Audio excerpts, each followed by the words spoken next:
$75 million years ago, the caves along the ocean front here in La Jolla, right next to the cove, were carved out of sandstone by the ocean.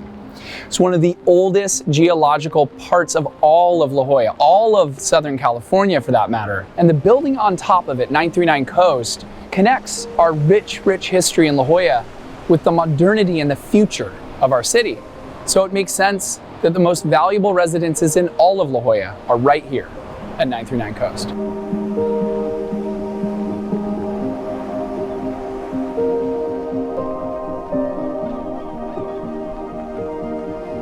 A 100 years ago, none of this was here. It was dirt. It was all dirt.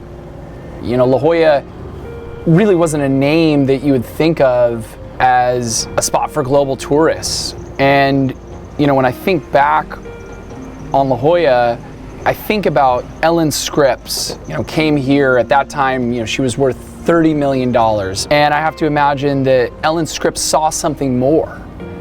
And when she was linked up with Irving Gill, what that allowed for was her enormous wealth and her enormous concept of what she thought La Jolla could be, could start to come alive in the form of all these important buildings. And I believe that the reason why they invested in La Jolla was, even though at that time all there were hillsides, you have to remember that topography of La Jolla, of all the 840 miles of California coastline, is one of the most dramatic. You literally have cliffs that terminate directly into the ocean. You have these little sand beaches that break away and are protected by these massive rocks that create internal coves. The drama here is something that makes people here feel like they're anything but normal when they're in La Jolla. It's something out of a movie set.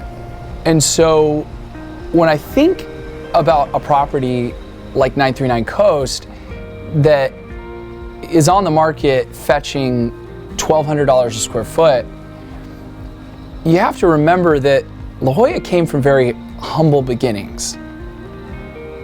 And one of the things that I think about with La Jolla is that it really took 3 or 4 people that had a vision for what La Jolla was going to be to make it what it is today. And so right around this building, 939 Coast, you see some of the most important historical buildings built by Irving Gill, funded by Ellen Scripps.